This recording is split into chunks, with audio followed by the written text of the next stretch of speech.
Getting in an early morning trail ride that's not really as much of a trail ride as it is a replenishment mission. The KevCentral button, the KevCentral magnet on the back of the sign, those are being taken really at a record pace, at least far more so than I would have thought. And I see that finally, after 4 months, the KevCentral sticker has blown off the tree, so I'm gonna have to bring another one of those and stick up on the tree or come up with something that's more identifiable. So if you're one of the people that rides the trails and you look for these buttons, I know there are quite a few of you, and that's what I was hoping for. Just some fun. Make some trail fun out of it. And don't forget, if you find the button or you find that magnet, you can tag me on social media. I've had so many buttons and magnets taken already, but only one person has tagged me. You get something extra. If you tag me on social media, we'll get up and you'll kind of get a prize for being the person that found it. Okay, that's all fun and games, but that's not the topic today. The topic today is 3 things I want to talk about that have to do with this. This is a legit e-mountain bike. Months and months ago, I talked about doing a review on a legit e-mountain bike, a real e-mountain bike. No rear hub motor, no cadence sensor, a real one. Torque drive, torque sensing, a lot of torque, set up out of the box to be a good mountain bike. And I would have been reviewing this, but sometimes things just don't work out, so you won't be seeing this as a full review, but I did end up acquiring the bike, and you will be seeing it, at least as a project. I'm thinking about calling it Project E. We'll talk about that more in just a moment, but let me tell you, or what I can tell you, is that as far as I understand, this was the first frame in the US that was going to have this M510 Bafang motor, 95 newton meters of torque. It's a powerhouse. I can also tell you that this actually has a little bit of KevCentral heritage in a way, because one of the designers that designed this frame and spec'd out the components here also had something to do with some models you might be very familiar with as a KevCentral viewer. Models like, I don't know, to name drop here, let's see, Axum DP, some cross heritage, so to speak. So I like how it was designed, and this was designed not only to be good out of the box, but to be upgradable. For instance, it comes with Maxxis, or would have came with Maxxis Recon, these Recon race tires. Good tires, the gum wall looks cool, but out here at Wildwood, especially like today, where the leaves are all slippery and it's a little bit muddy, I'll be upgrading those for sure. I'll also be rebranding this, or rebadging it, or stealthing it out. I'm thinking about spray painting or maybe even getting a wrap on this. So anyway, enough about that part of the bike. What I want to talk about in regards to this bike is, in regards to e-mountain bikes in general, and I'm talking true e-mountain bikes, but I guess this could also factor into, the e-bikes that want to be mountain bikes with their rear hub motor and their cadence sensors and so on. But let me just tell you, the one thing that I'm having a problem with on this bike and on every e-mountain bike that I've ridden, and everyone that I've talked with that has ridden an e-mountain bike on trails, is this: the flats. I have had more tube blowouts on e-mountain bikes or e-bikes that I've gotten on a trail, or just e-bikes in general really, than I've had on any other bikes, no matter how hard I ride them, no matter where I've ridden them. And Wildwood used to be way rooty, and I never blew out tubes. I'm blowing out tubes left and right on e-bikes, and this one, it's already happened twice on, and I'm about to change the tires. Eventually it'll go tubeless, probably. But I don't know. Since it's not a weight savings thing, I don't really care. I'll probably just keep tubes on it. But I want to ask, why would that be happening? Well, I can tell you why, at least why I think it's happening. The extra weight and the extra speed. You combine both of those. You have something that weighs 30, maybe 40 more pounds than it would normally weigh. I'm just making up guesstimations here. I think this one's only about 20 pounds more than a regular mountain bike. But still, that's 20 extra moving pounds that are really hammering at the front end, that are absolutely jackhammering the front end here. And I think that's blowing out tubes because if you're going, I don't know, 20, 25 miles per hour, where normally you would be doing 8 to 10 miles per hour, you have extra weight on top of that. You see where that goes. And look at this fork. I'm getting every bit of this 100 millimeters out of this Suntour XCM34 boost. It's hitting harder, and there's extra weight because there's batteries, there's motors.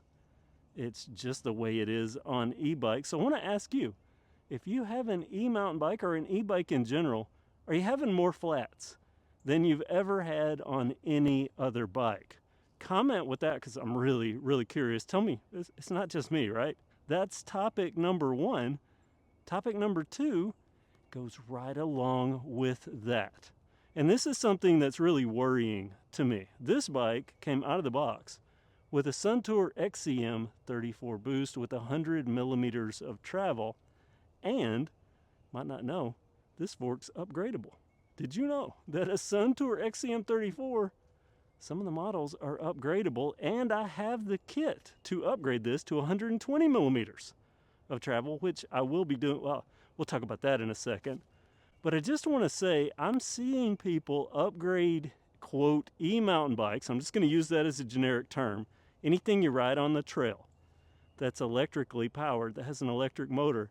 I'm seeing people buy the same forks, the same budget forks, Bolani ZTZ, or I say Bolani, however you want to say it. ZTZ, the cheap little $100 forks. And I've used quite a few of them on some of my budget builds, but I'm seeing people put those on an e-mountain bike. Sometimes e-mountain bikes, they can do 28 miles per hour. Add the extra weight, and you can see what it's doing here and what it's doing down at the tire. Just popping those tubes left and right. I'm going to tell you right now, in my opinion, that is a recipe for disaster, and that's the reason. If you shop for brand name forks, RockShox, Marzocchi, what's another one? Throw out another one to me here. Well, Suntour. If you get the upper level Suntours, and Suntour makes some really nice upper level forks, they have an E rating on specific forks. That tells me they're factoring that in, that extra weight, the extra speed. So moral of this story, be careful. Don't do something dangerous. I had a viewer on my last video comment, and their comment rang true with me. They mentioned I was talking about safety in regards to the last video and said, look, you're out on a mountain bike trail. That's not safe to begin with. If you're really worried about safety and well-being, don't get on a mountain bike trail with a mountain bike, because it is inherently not safe, or at least not as safe as not being on a mountain bike trail on a mountain bike. So that being the case, don't get out and get on a mountain bike with a cheap fork where it could actually collapse or crack the fork. That's my 2 cents. Comment below with what you think. Does that bother you? Have you done that? What do you ride on your e-bike that you get on trails? And I will end up here talking more about these Suntour upgrades. I have that kit. And again, a lot of people don't know. Some of the Suntour forks are upgradable, and I have been an advocate for SR Suntour XC series. There's the XCM, the XCR, I believe it is, there's even an XCE. They're good forks. They are good forks for entry-level riding. You can get them, take a bike out to the trail, as we've seen on some of our big box bikes that are now equipped with them, and those are doing just fine. They're giving you a good starting point. But SR Suntour also has some really, really good forks. Maybe at some point I can get a hold of some of the better ones and give them a try.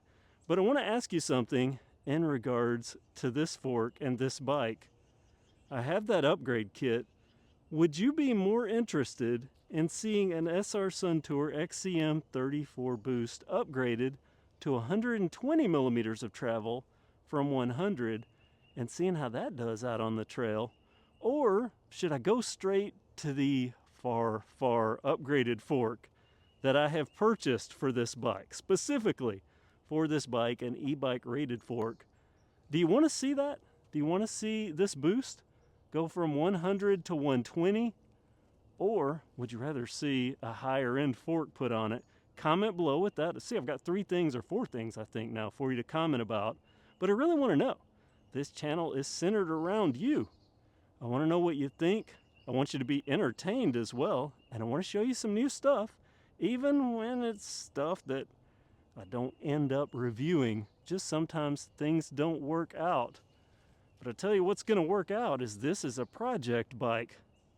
What do you think? Project E? Is that a good name? Now, what are we at now? Maybe 5 things I want you to comment with?